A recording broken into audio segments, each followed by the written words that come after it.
XT.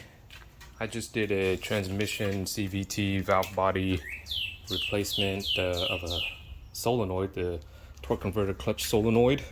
I replaced only the solenoid and not the entire valve body because this car has close to 198,000 miles on it. So I don't want to do something that I think is going to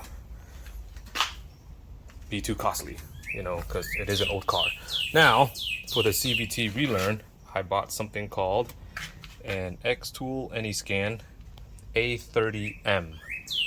Now, this is a bi-directional tool that allows me to communicate with the car to see certain parameters like CVT fluid, things like that. As you can see, it's installed in my car right now. It's kind of nice that it has a little battery voltage indicator readout there, but yeah, it lets me see CVT fluid temperatures and also allows me to do the automatic transmission or CVT relearn to clear the memory and then do the relearn.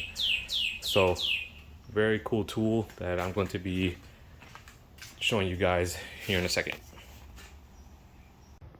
Oops, forgot to mention that the car does need to be jacked up before you do the CVT relearn. So I got the car jacked up.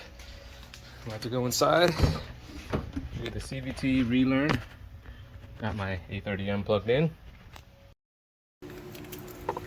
Okay guys, hope you guys can hear me, but I'm loading up the app right now on the car. I'm about to turn the car into the on position. And as you can see here on the X-Tool screen, there's a lot of different options. Now, to go to special function over here in the top left, I have what's called a gearbox adaptation, which is what you need to download in order to get it to do the CVT relearn. And in order to download that, you go over here to the top right where it says updates. And here on the update screen, you'll be able to find it within all this list of things. Like, I don't really need things for like a Saturn or a Nissan. Of course, I just downloaded what I needed for my car, which is a Subaru. So I downloaded the Subaru diagnosis special function and then the gearbox adaptation special function. Now, there's a bunch of other things that you can get on here, but the only two that I really need for this car are gearbox adaptation and then the fact that this car is a Subaru in order to run the diagnostic, which is in the middle of the screen. Now, I don't need to do the auto scan with you guys or the diagnostic, which it does very well. I can see engine, transmission, and all that stuff whenever I'm running the diagnostic, and it does everything really, really well. So I'm going to go here to gearbox adaptation, go to Subaru, and then it's going to initialize. And then I will go to manual selection, North America, Forester model year. Now I'm going to SSM4 and then click OK. Transmission. And it's going to communicate. Hopefully it doesn't take too long. All right, so here we are. Read DTC special functions. So we're going to go to special functions. And then it says clear AT learning mode or AT learning mode. So these are the two things that you need in order to do a CVT relearn, right? So first thing you want to do is clear AT learning value. And then it says if AT learning is cleared, AT learning is needed again while the vehicle is lifted up. So of course I jacked up the car. So I'll just click OK. Clear AT learning, yes. Clear completed. Turn off the ignition switch and execute AT learning again. Okay, so I turned off the ignition switch. You might hear it beeping. I'm not gonna turn the car on or anything, but I'll go to AT learning mode now. So it says turn off headlights, air conditioner, on all that. So for vehicles with eco switch, turn on eco switch. I don't have an eco switch. Sport mode is turned off. Power hold switch, turn it off. And then for SI drive, which I have, is intelligent mode, which is what I have. Okay. So I'll click OK. So I just turned the car into the on position. I haven't started the engine. Warm up the engine until ATF temperature becomes 40 to 65.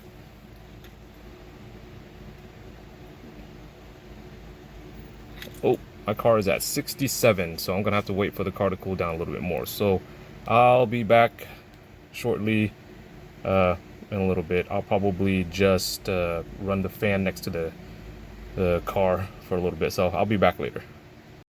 I'm going to look at my automatic transmission fluid level temperature. Earlier it was 67 degrees Celsius, which is, I don't know, 150 degrees or something. But I'll take a look now since it's been a little while. So I'm going back into the diagnostic just to show you guys what it looks like. I downloaded the special functions OBD over here, as you can see, and then here's the Subaru diagnosis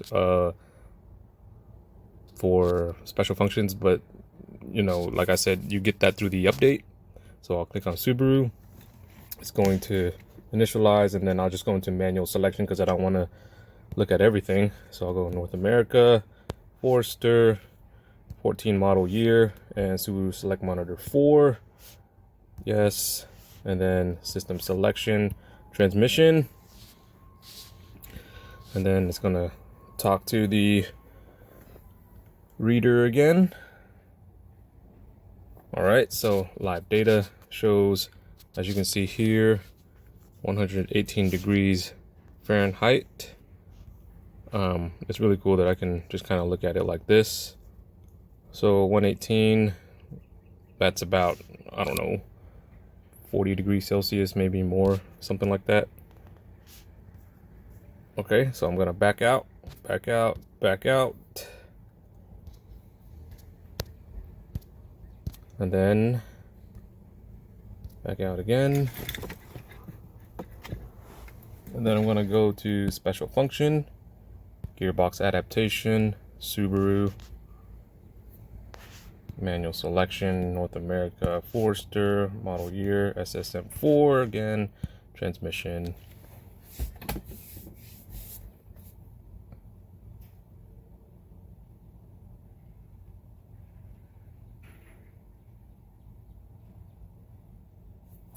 Special functions, and then I'll just clear the AT learning values again. Yes. Okay. Let's turn it off. Well, I'll turn it into the on position, and then AT learning mode. Okay. Oops. Okay. I didn't have the car engine on position here. Okay, here's the on position without starting the car. Start it again.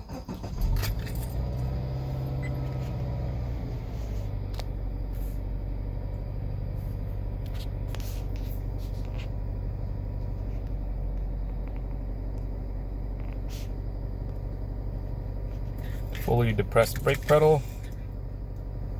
Once engine speed gets stabilized after starting the engine, select to D range.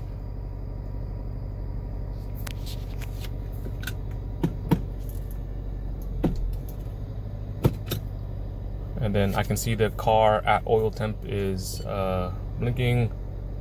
It says at oil temp, and all that is blinking. It says AT fluid temperature is high. Please continue stepping on brake, output clutch control, system learning in process. Please continue stepping on brake, output clutch control, system learning in process. I can feel the car doing something.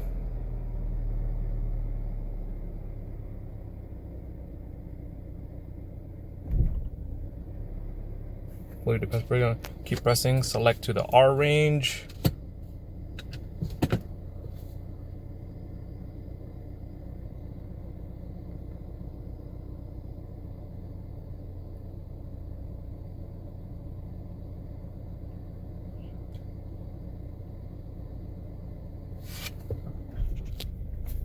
Okay, now select neutral.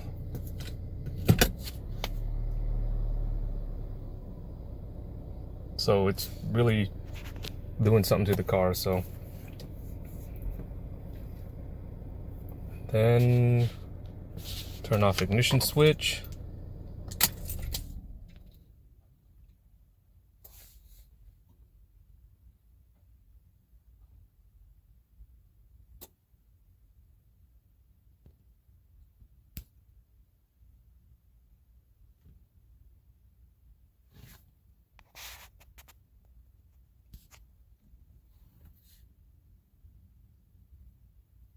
And I think that was it. Yep, so that was it, guys. After neutral and doing whatever, turning off the ignition switch, I guess that was it. And then I just shifted it back to park.